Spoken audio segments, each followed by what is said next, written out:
So this is the after the mic for the Lantern, which was also on Saturday. So this mic was interesting.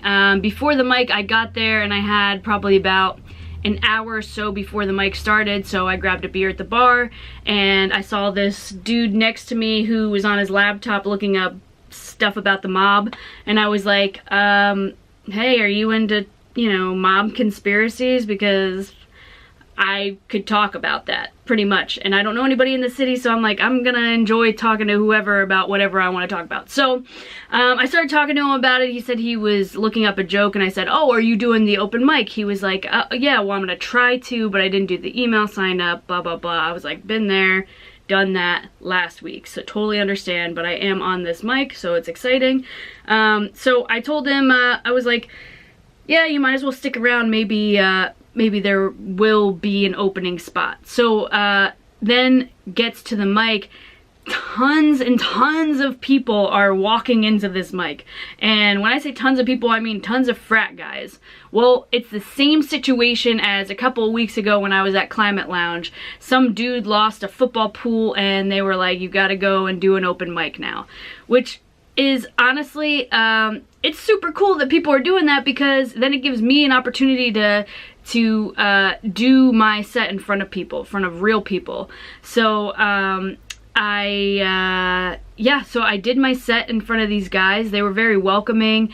I didn't get as many laughs though. I think I psyched myself up. I got so excited that there were people there, and then when I was about to go on, I was like, oh shit, am I gonna forget all the stuff that I was thinking about? And this sounds really crazy, but I was so prepared to do this, and then for some reason, like 5 minutes before I was about to go up, I couldn't remember like anything. I was like, what am I supposed to say? What am I going to say? The only thing that I kept hearing in my head was, Our Father, who art in heaven, hallowed be that name. Why that was in my head, I have no clue. But I'm like, my head is just praying, and I'm like, I'm like trying to like, what is my set? What is my set? So I go back to it and I'm like, so like it's like Our Father, lesbian, Our Father, lesbian. I'm like, I know I start with a lesbian thing. I start with a lesbian joke. I start with a lesbian joke. Then where do I go? And then I'm like, oh, eyebrows, and then I do eyelashes, and it's starting to slowly come back to me, and then they call my name and I'm like, oh, okay. So then I head up there. I do a quick joke about me wanting to look like these guys because they're like a lesbian staple, because they're all these frat guys. They like that joke. And then the rest of my set was good, and I got compliments from people afterwards. I didn't get many laughs on the actual mic, and that was because I literally had no confidence in the set, because I had spent so much time thinking about what it was that I was actually supposed to be doing there, and it just wrecked everything. But I did meet that dude Aaron, who was sitting at the bar, and he actually filmed the set for me, or filmed parts of it, because he didn't know that I was like one of the first people up to go. So he only caught, I think, like the last half of it, which is fine. That's totally fine. I'm glad that it was even filmed. And then I met these two guys. I met a guy named Morgan, and I met another guy who went by the name Skip.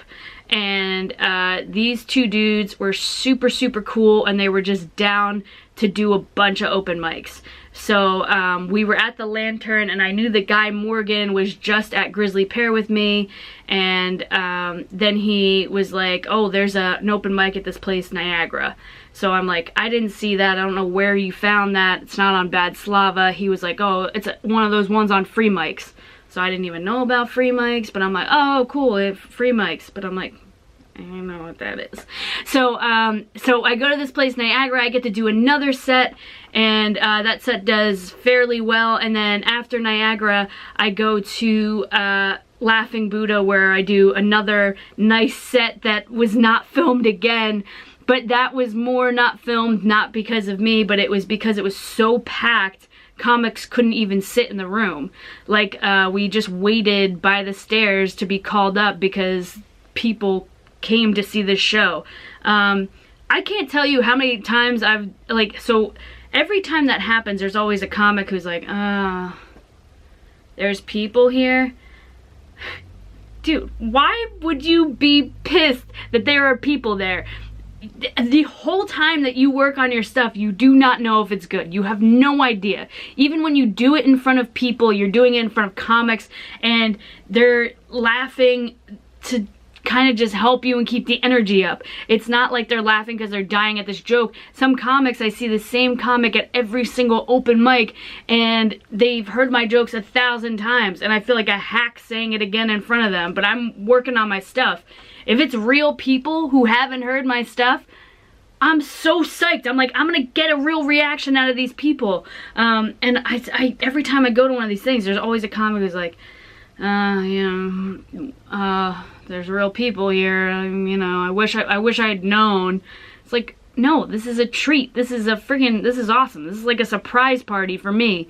Even if I blew it, then I know, guess what? I didn't do my job. I didn't make people laugh. So now I have to go out and try to figure out how to rework that routine so that next time I do get the laugh. And that's just what I'm looking at. But all in all, Saturday, great. I met some cool people. I had some awesome mics.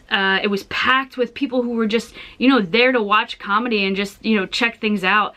And that's awesome. Awesome. So great Saturday. And I'm looking forward to starting a new week of mics. Ooh, ooh, let's do it.